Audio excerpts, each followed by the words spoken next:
เอาเนาะพี่น้องอันนี้กับบรรยากาศแบบธรรมชาติอิลีเนาะอยู่ที่กลางห้อมภูห้อมเขาเลยเพิ่นก็ยังมาเฮ็ดพื้นที่ทำกินอยู่นี่บ่ว่าจะเฮ็ดนาเฮ็ดหัวเฮ็ดสวนอีหยังต่างๆเนาะก็เพิ่นก็มาเฮ็ดอยู่นี่นี่คือวิถีชีวิตของชาวบ้านท่าขันแก้วเนาะกับน้องคำใบเนาะเอาเดี๋ยวบ่แต่ข้ามขอจบไปแต่ซ้ำนี้ก่อนเอาไว้โอกาสหน้าพอกัน EP หน้าเจอกันอยู่ที่สวนน้องพรไปเจอกันอยู่ที่สวนน้องพรใน EP ต่อไปสบายดี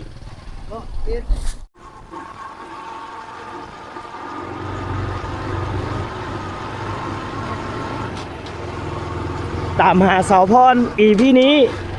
ทีมงานพวกเราตามหาสาวพรพี่น้องสาวพรบ้านท่าขันแก้วที่ไหนได้บ่ได้ว่าบุญมาทโอ้ก็ได้บ่าวบุญมาทำรักมาเอื้อนเมียมาได้เนาะเอาปิดจังไดก็เดี๋ยวรอติดตามกันแล้วกันเพราะเฮาจะตามหาสาวพรถึงสวนเลยสวนของเพื่อนนั่นจะอยู่ตามห้อมภูห้อมเขาเลยพี่น้องอยู่มันจะ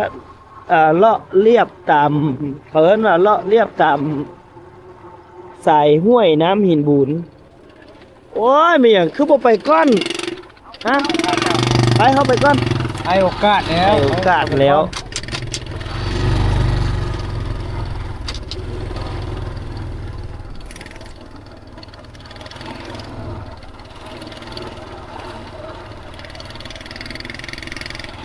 เดี๋ยวพวกเราตามหาสาวพรต่อ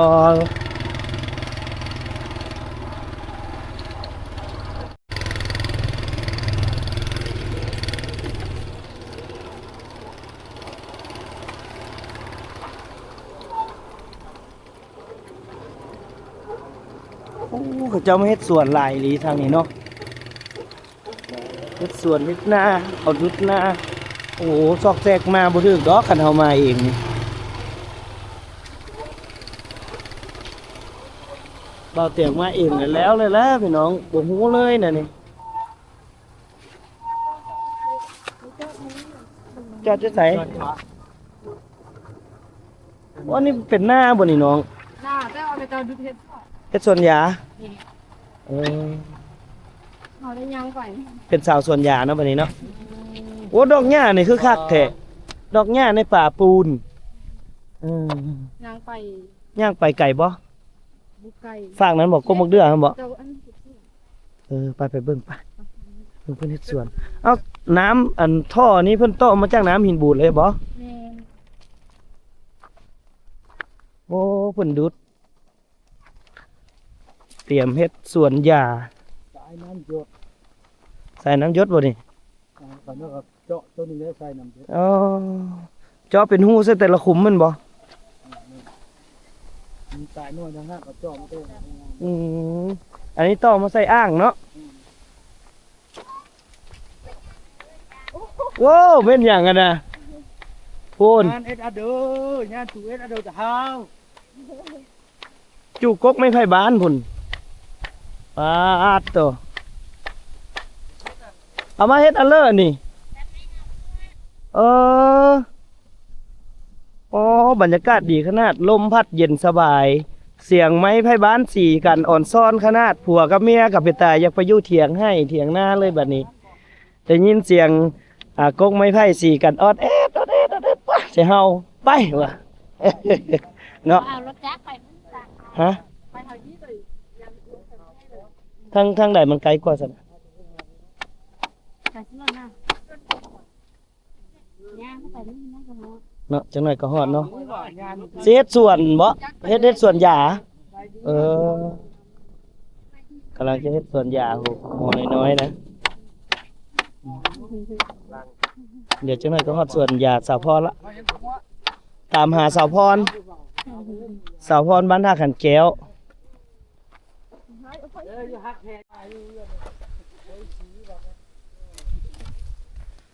ตัวนี้ก็แม่นมีอีกเจ้าหนึ่งบ่น้อง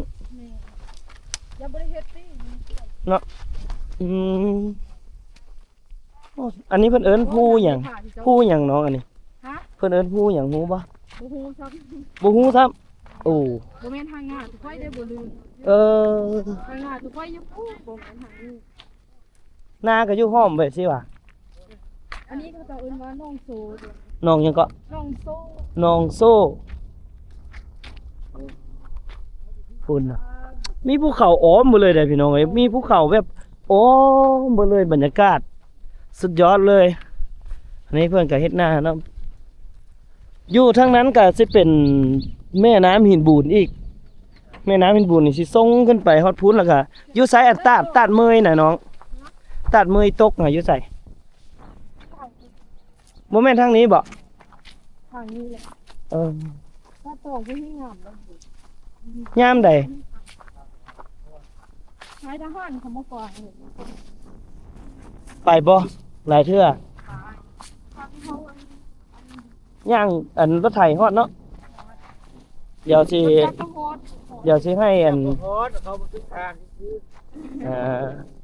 พรก็ต่อแหละ อยู่นี่สิมีตัดต่อกับตัดเมยตกพี่น้องที่เป็นตัดที่สวยงามแล้วก็เป็นบ่อนท่องเที่ยวที่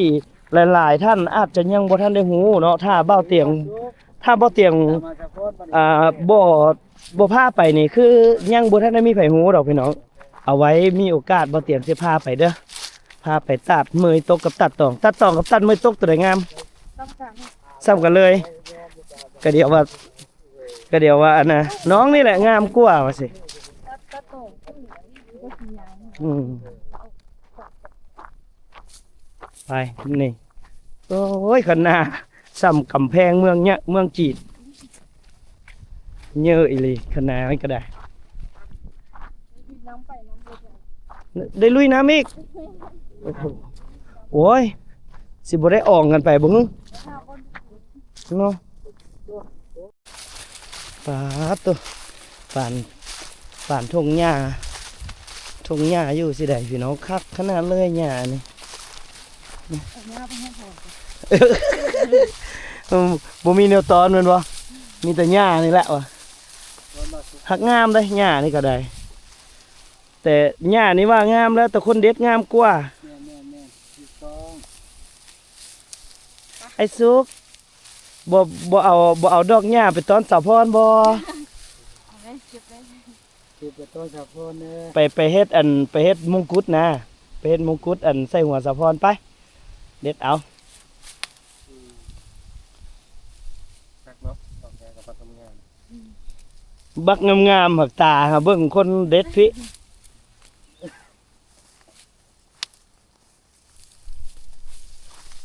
ตาเห็นเอาเริ่มบาดนี่ ยันมาสิรถฮอดอยู่รถมันบ่มีทางไป น่าจะห่างทีละ น่าจะทาง น่าจะทางนี้แหละเอา ใส่มาเศร้าเด็กใส่เนื้อยี่ใส่เนื้อ เคยจะปากแห้งนี่มันมีเขาเล่าเลยอ่ะ แหมยืนยิบได้ที่เสียงไทยค่ะ แซ่บเรามาหาอยู่สวนเลยเด้อมาเลยนะ เป็นเนี่ย เพิ่นว่าเฮาบ่กล้ามาติเนาะ บอกคนเดินดินครับ เฮามีไกด์ดีอีกมีทางแล้วบ่เด้ๆมีทางอยู่ แม่นนะเข้าทาง ค่อยๆ เปลี่ยนจะข้ามน้ำหินบูน แม่นบ่สวนตัวนั้นบ่บ่แม่นแต่ฝากนะ เพื่อนมันยืน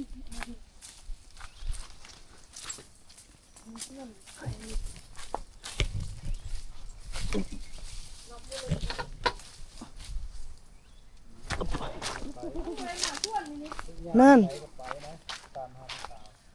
บ่ได้มาสวนนี่ซ้ำอันนี้ก็น้ำหินบูนเหมือนกันนี่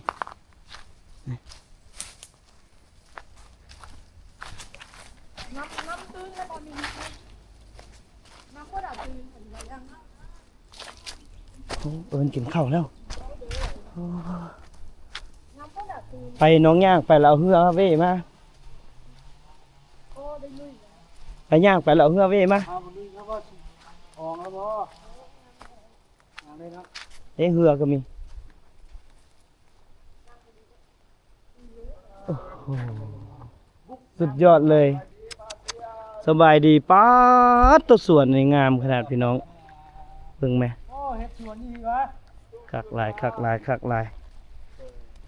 ไปย่างไป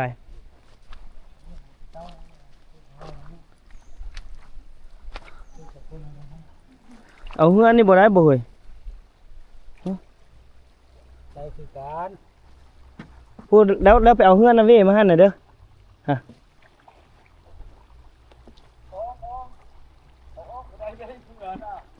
บอสตัวนั้นน่ะ อ๋อตัวนั้นออกมาไหนตัวนั้น วะ ตัวนี้ได้ไหมตัวนี้ชูพี่ให้ชูพาลองน้ำ ไปหน่อยหนึง เข้าอยู่ได้เลย เพราะมันเกิบนะอันนี้นะบ่เป็นหยังบ่เป็นหยังเดี๋ยวทอดเลยไปเลยบ่เป็นหยังลุยเลยเดี๋ยวที่ทอดออกนะเอาพี่น้องเดี๋ยวพวกเราจะลุยนี้เดี๋ยวไว้ EP อ่า บ่สุกดูก่อนหน่อยหนึงบ่สุกเบิ่งดูนี่พี่น้องสิข้ามไปพุ่นน่ะเจ้าทรงครับนี่ งั้นต้องได้แค่มาบ่สุกค่อยถืออันนี้ให้ จะเกิด ที่เกิบให้ ตายไปก็เลย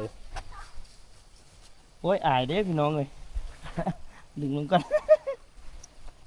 ข้ามน้ำก่อนตัวนี้ได้ปะ ได้ ตัวนี้ตังยังไปข้ามก่อนแกะเลยแล้วค่อย น้ำเย็นแห้งเลย เลยมาโว้ต้องได้ข้ามน้ำข้ามไปอย่างได้พี่น้องเอ้ยไปหาสาวพรบ่ธรรมดาเด้อ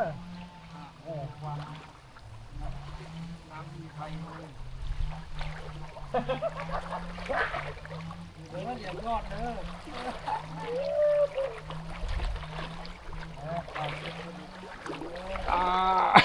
เย็น อัดเนื้อไปก่อนโมเมนต์ธรรมดาเนาะ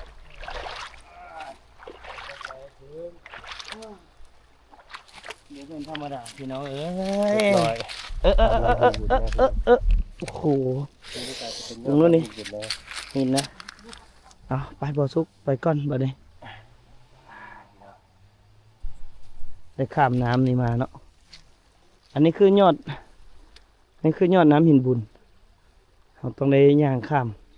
เพิ่นบ่ได้เฮ็ดขัวไม้ข้ามเด้ครับต้องได้ย่างเอามาเบิ่งทางนี้เบิ่งดูไม่ย่างนี่คอกหยังกันนี่ฮะคอกตัวใกล้วะโอ้เลี้ยงเป็ดเลี้ยงไก่เอาเดี๋ยวเฮามาเบิ่งตูบแคบน้ำเพิ่นก่อน ไฟแล้ว โอ้ เราขึ้นมาแล้วเอาไม้หน้าใกล้น่ะ นี่ก็ได้เดี๋ยวเฮ็ดจุ๊บไปเลยแล้วว่า นี่ โอเค โอ้ว้ามีจี้หนังอีก ที่นั่ง โอ้เตอหนังควายเนาะ นั่ง โอ้ นั่ง บัด หมู หนังหมูบ่นี่บรรยากาศนี้มันก็คักแล้วพี่น้องเบิ่งดู เที่ยงเพิ่นมันก็สุดยอดแล้วเนี่ยนี่นะหนังหมูป้าวะ นั่งหมูป้า โอ้อย่าทิ่มได้เสียดายเด้ตกไปต้อนนึ่งเมื่อกี้นี่ ทำไหมจับจักก้อนนะ เตอเบิ่งบ่เบิ่งหลาแล้วกินรถแล้วเฮาอืมคักแฮง ใส่เกลือ โอ้คักครับบรรยากาศนี้พี่น้องมาใช้ชีวิตอยู่บ่ซีโอ้โหบอกเลยว่าคลาสสิกสุดๆบรรยากาศลมวอยพัดวีแล้วนี่ได้อยู่กับธรรมชาติโดยแท้ถ้าว่ามีลูกมีเมียมาอยู่นำก็แห้งคักตึมใช่สบายดีโอ้นอนพี่เลยบ่เฮ็ดสวนเนี่ยเนาะนอนเฝ้าสวนอันนี้เพิ่นเอิ้นผ่าหยังก่อนภูวังโตน หึ ภูวังโตน ภูวังโตนสายน้ำหินบูนพี่น้องสะดวกสบายสุดอยู่นี่นะอยากได้น้ำมาต้มก็อยู่นี่เป็นบ่เอามาก็เฮ็ดแกงก็อยู่นี่ต้มกินก็อยู่นี่นี่เห็นบ่คนมีเมียงามของกินเขาก็แต่งให้นั่ง ของกินเขาก็แต่งให้เห็นบ่คนมีเมียงาม ผัวเฮ็ดให้เบิด เข้านะ โอ้บรรยากาศดีขนาดอยู่2 เท่าโอ้ยสุดยอดเลยแล้วแบบสิน่ะอีพ่อเอ๋ยแบบซีกับลูกเกิดตึมอีกปีละคนพุ่นแล้วบรรยากาศมันให้เด้คักแฮงพี่น้องอยู่สายน้ำหินบูนผู้ใดมักฮักนำธรรมชาตินี่ก็ถือว่าได้เห็นคลิปนี้นี่บอกเลยว่า คุ้มสุดๆเนาะกับการใช้ชีวิตแบบอยู่ติดกับธรรมชาติเลยนี่ใส่น้ำหินบูนผลิตยาสูบบ่อืม มาย่ำนั่งนี่ เอามาเบิ่งบรรยากาศอยู่ทง นั่ง อยู่สวนยาแต่ว่ามักแห้งคือเถียงเพื่อนเลยเพื่อนมาปลุ๊กอยู่เนี่ยเพื่อนเลือก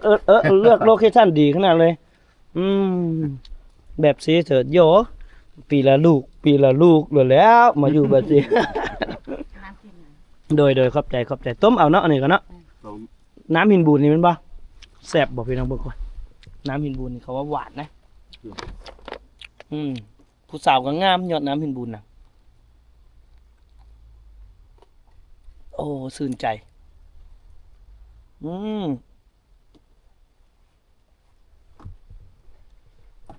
โอ้คักหลายมาอยู่เบดสีดนแล้วบ่ ได้เดือนนึงอ่ะ ได้เดือนหนึงแล้วเนาะมาอยู่ แต่ว่าเฮ็ดสวนอยู่นี่ทุกปี บ่ห้าก็เริ่มเฮ็ดปีนี้ หากเฮ็ดปีนี้เนาะกับบรรยากาศแบบบ้านๆอยู่กับธรรมชาติโดยแท้เลยแหละพี่น้อง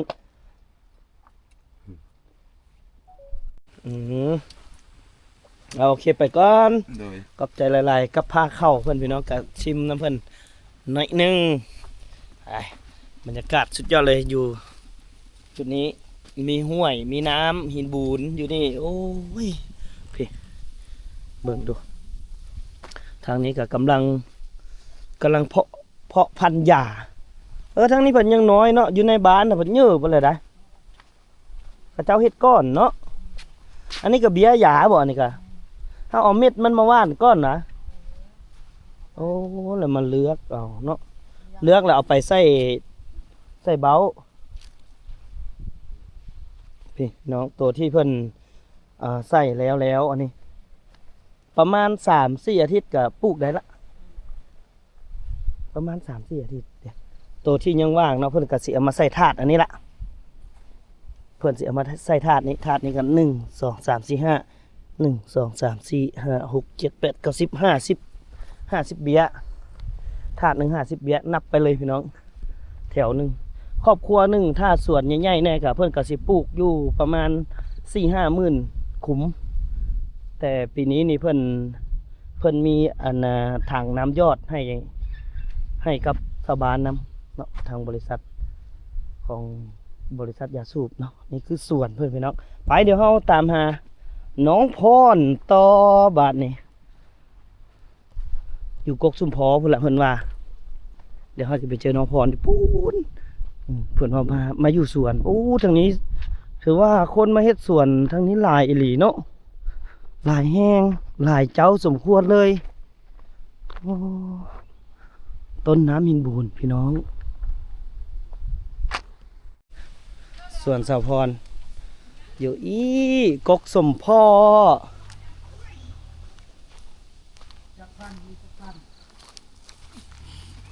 สายสาวพรอยู่ไสฮะไปหยัง ไปตัดไม้ไผ่ ไปตัดไม้ไผ่โอ้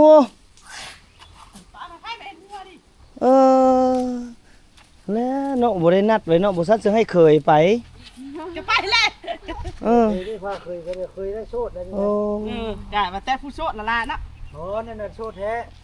สดแต่เลยแล้วพวกนั้นน่ะ บ่ได้เอามานั่นเข้าไป นั่นดิ โอ้ยสองคนดูสิมาโชดที่ไหน โอ้อันนี้บอกความจริงเลย แม่นแหละไปใส่เขาก็บ่เชื่อเนาะโอ้ยอมเลย นอนแล้วนอนอยู่กันเลยนอนอยู่กันเลย นอนนี่บ่นอนที่ดินที่หญ้านี่บ่ สะพรก็นอนนี่ เอทุกอันนี้แหละ โอ้บ่สุกนอนพี่บ่เฮามื้อแลงมีอยู่บ่บ่อนยังว่างอยู่ฮะ โอ้เด้บ้านพักบ่เด้ บ้านพักตากอากาศพ่นเต็มตามป่าตามดงคะแนนมีอ๋อนี่เต่าเพิ่น กระไดบ่ โอ้เต่าข้างเนาะนี่เนาะไปเฮ็ดอันนั้นเฮ็ดอันน่ะมงกุฎดอกหญ้าไว้ก่อนปะ โอ้โหเฮ็ดได้จิจ้ะ ให้บ่สุกเฮ็ดปะเฮ็ดใส่กันใส่เบิ่งดอกหญ้านี่คักอยู่ได้นี่เฮ็ดมงกุฎน่ะบ่สุกเฮ็ดเป็นบ่เฮ็ดมงกุฎไว้ของสาวพรเฮ็ดแบบเอาใส่หัวนะเอา แปะใส่หัวนะมันก็บ่ยากปานเลยดอก ใช่จะไว้แล้วตายหมด พาไปไหน ส่วนเพิ่นคักไปน้องสาวพรขึ้นไปตัดไม้ขึ้นไปตัดไม้มาขึ้นไปตัดไม้มาเฮ็ดหัวเนาะเพิ่นสิเฮ็ดหัวอยู่นี่ดิโอ้จุดนี้ก็มีเพิ่นเฮ็ดโต้งเฮ็ดหยังไงเป็นน้ำห้วยคือกันห้วยหินบูนนี่ละนี่สายห้วยหินบูนเฮ้ยโอ้คักหลายเดี๋ยวงีบจักหน่อยหนึงก่อนพี่น้องงีบหน่อยหนึงก่อนอึ๊บถ้าน้องพรมาพี่น้องเอ้ยมาเอานอนเย็นๆท่าอยู่นี่ก่อนจักหน่อยหนึง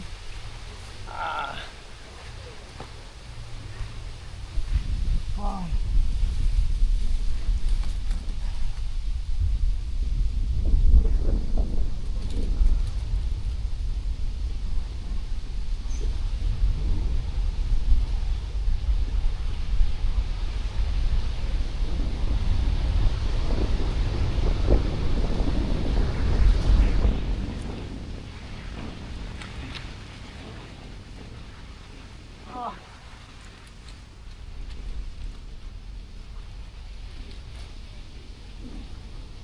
เดี๋ยวพักผ่อนก่อนน้อยหนึงพี่น้องเดี๋ยวจักหน่อยเจอกันวัดสะพรมาเด้อเดี๋ยวขอเสียงพักผ่อนก่อน